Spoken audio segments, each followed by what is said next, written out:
अगली सुबह शिवाय की जब नींद खुली तो उसके रूम में सब कुछ नॉर्मल था, सिवाय उस टेबल के जिस पर एग रखा हुआ था। आंखें मलते हुए शिवाय ने कुछ देर बस यही सोचने में लगा दिए कि क्या सचमुच उसने रात को एग की जगह बदल दी थी। लेकिन तभी उसकी नजर जमीन पर गई जहां वो एग पड़ा हुआ था। मैं इतना लापरवाह कैसे हो सकता हूँ? मैंने जटायु से वादा किया था कि मैं इसे सही सलामत रखूंगा। अभी शिवाय ये सब देखकर परेशान था कि तभी उस अंडे से आवाज आई और क्रैक होने के साथ वो अंडा फूट गया। और ये देखकर शिवाय की आंखें फटी की फटी रह गई।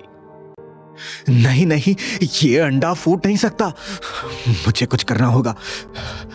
और हड़बड़ाते हुए उसने जल्दी से अंडे को उठाकर बड़ी सावधानी बरतते हुए ऊपर रख दिया और गहरी सांस लेकर वो अभी मुड़ा ही था कि तभी फिर से एक क्रैक की आवाज आई। लेकिन इस बार जब शिवाय ने पीछे मुड़कर देखा तो वो अंडा शिवाय के थोड़ा करीब था और अपनी जगह से खिसक चुका था। ये सब क्या हो रहा है? मैं करूं तो क्या करूं? मैं अंडे को अपने साथ भी नहीं रख सकता। शिवाय तेज कदमों से उस अंडे के पास आया और उसे उठाकर एक छोटे से बैग में रखकर वो बैग अपने रूम में छिपा दिया और फिर खुद रूम से बाहर निकल गया। दूसरी ओर पोलराइज किंगडम के राजमहल में एक सीक्रेट मीटिंग चल रही थी जहां 2 ह्यूमन किंगडम्स के नुमाइंदे और किंग्स को एक साथ बुलाया गया था। और वहां आए हुए सभी लोगों के हाव भाव देखकर यह समझ आ रहा था कि कोई सीरियस मुसीबत आने वाली थी। जिस कमरे में ये मीटिंग रखी गई थी वो रहस्यनुमा कमरा आज सभी के लिए खोला गया था, जो कई सालों से बंद था। उस कमरे की हर दीवार में एक अलग इतिहास छुपा हुआ था। उस कमरे के हवा में तैरती हुई इमेजेस एक प्रोजेक्टर की तरह एक असली दुनिया की फिल्म दिखती थी। वहां बैठे सभी लोग एकदम शांत थे कि तभी दीवार पर लगे एक बड़े से प्रोजेक्टर में से आती हुई एक बूढ़े आदमी की आवाज उस कमरे में गूंज गई। उसे आज कई लोगों ने पहली बार देखा था। हाँ, ये बात सच थी कि अगर वहां प्रोफेसर गौरांग होते तो वो उस आदमी को एक ही बार में पहचान जाते, क्योंकि ये वही आदमी था जो कुछ दिनों पहले एकेडमी का प्रिंसिपल अपॉइंट किया गया था। लेकिन वो बिना कुछ बताए ही एकेडमी छोड़कर कुछ दिनों बाद चला गया था। आप सब जानते हैं कि ये मीटिंग क्यों बुलाई गई है, लेकिन फिर भी मैं सिचुएशन के बारे में आपको ब्रीफ कर देता हूँ। बहुत से लोगों ने पिशाचों के हमले की घटनाओं को रिपोर्ट किया है और इनमें से ज्यादातर वो हैं जो हमारे कंट्रोल में नहीं है। ये किस तरह के पिशाच थे? क्या हम श्योर है कि ये किसी के कंट्रोल में है? जिस तरह के हमले किए जा रहे हैं उससे तो यही लगता है कि सभी का मास्टरमाइंड कोई एक ही है, क्योंकि ये रैंडम अटैक्स नहीं हो सकते। व्हाइट लैंड किंगडम के किंग अमरेंद्र भी इसी मीटिंग में थे, जो सब कुछ सुन रहे थे।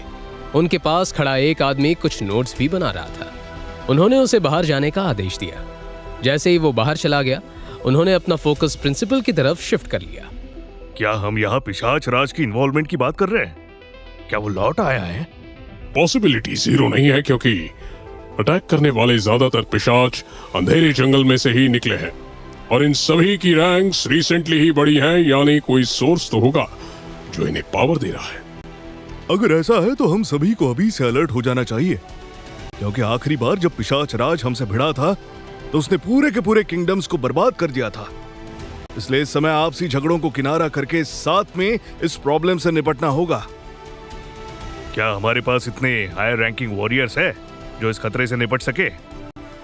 जहां तक मैंने सुना है, आपके और हमारे दोनों के ही किंगडम्स में कुछ नए बच्चे डिस्कवर किए गए हैं और 8 और 9 स्टार रैंक पोटेंशियल रखते हैं। और मुझे लगता है कि टावर ऑफ अपॉर्चुनिटी खुलने का भी वक्त नजदीक आ रहा है। आपका इस बारे में क्या सोचना है प्रिंसिपल साहब? टावर ऑफ अपॉर्चुनिटी एक शक्तियों का भंडार है। अगर हम उसमें टैलेंटेड वॉरियर्स को भेजना चाहते हैं तो हमें इस बात का ध्यान भी रखना होगा कि गलती से भी टावर ऑफ अपॉर्चुनिटी की एनर्जी गलत हाथों में ना पड़े, क्योंकि पिशाच भी इसके खुलने का इंतजार जरूर कर रहा होगा। पूरे 20 साल हो गए। 20 साल बाद हम टावर ऑफ अपॉर्चुनिटी को खुलते हुए देखेंगे और हमें ये बात भी नहीं भूलनी चाहिए कि हम टावर ऑफ अपॉर्चुनिटी में उन्हीं वॉरियर्स को भेजेंगे जो पहले से उसमें जाने का पोटेंशियल रखते हैं, क्योंकि टावर ऑफ अपॉर्चुनिटी हमें एटलांटिस के पूर्वजों ने बनाकर दी थी और अगर एक बार उसकी एनर्जी से कोई छेड़छाड़ हुई तो टावर का अपॉर्चुनिटी जैसा हम कुछ भी नहीं बना पाएंगे। ठीक है, तो इस बार सभी किंगडम्स और वहां की एकेडमीज को ये बोल दीजिए कि इस बार कैंडिडेट्स की सिलेक्शन प्रोसेस पर खास ध्यान दें ताकि ज्यादा से ज्यादा बच्चे अंदर जाकर सक्सेसफुल हो सके। अगर हमने ये चांस मिस कर दिया तो पता नहीं हमें दूसरा मौका मिलेगा भी या नहीं। जरूर। और हाँ, ये पिशाच राज वाली बात इस कमरे से बाहर ना ही जाए तो अच्छा है। उन्हें सिर्फ इतना ही कहिए कि अच्छे कैंडिडेट्स भेजें। उनका आगे क्या करना है उसे बाद में देखा जाएगा। उधर शिवाय एकेडमी में पहुंच चुका था और उसके हाथ बार बार अपनी आंखों पर जा रहे थे जिनमें नींद भरी हुई थी। क्लासरूम में अपनी सीट पर बैठते ही जब उसने बगल में देखा तो आज नीतीश नहीं आया था। ये देखकर शिवाय को एहसास हुआ कि आज वो थोड़ा जल्दी क्लास में आ गया है। मैंने हमेशा से ही सीखा है कि समय को बर्बाद नहीं करना चाहिए, इसीलिए क्लास शुरू होने तक मैं अपने समय को बर्बाद ना करते हुए सोने की कोशिश करता हूँ। और उसने अपने सर को बेंच पर झुका लिया। लेकिन जैसे ही शिवाय ने सोने की कोशिश की तभी उसके कानों में कुछ आवाज पड़ी। उसने उठकर देखा तो सामने से नीतीश भागता हुआ आ रहा था और वो शिवाय के पास आते ही जोर से हांफने लगा। क्या हुआ? तुम इतना घबराए हुए क्यों हो? एक गहरी सांस लेने के बाद नीतीश ने शिवाय को बिल्कुल सीरियस होकर देखा, जैसे कि वो कुछ ऐसी बात बताना चाहता है जो कि शिवाय के लिए अच्छी नहीं है। शिवाय, एक बैड न्यूज है तुम्हारे लिए।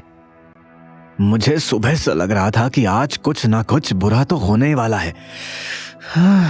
बी रेडी शिवाय, जो भी हो तुम फंसे तो करना ही पड़ेगा। देख शिवाय, मैं तुझे बिल्कुल भी नहीं बताना चाहता था, लेकिन मेरे अलावा अगर ये बात किसी और को पता चली तो तुम्हारे लिए परेशानियां और बढ़ जाएंगी। इसलिए मेरी बात ध्यान से सुनो। मुझे नहीं पता ऐसा क्यों हुआ, लेकिन पिशाच ने बॉर्डर पर अचानक से हमला कर दिया है और कुछ शहर पूरी तरह से तबाह हो गए हैं। उन्होंने कुछ बिल्डिंग्स भी गिरा दी है और ऐसा कोई शहर नहीं है जिसमें तबाही ना मची हो। और सबसे खास बात, उन्होंने तुम्हारे सिटी को भी तबाह कर दिया है। उन्होंने तुम्हारे सिटी पर अटैक करके हजारों लोगों को मार दिया है। ये सब जानने के बाद क्या होगा शिवाय का अगला कदम और कैसे अंत होगा इन पिशाच का, ये जानने के लिए सुनते रहिए इस कहानी को सिर्फ और सिर्फ कुकू एफएम पर।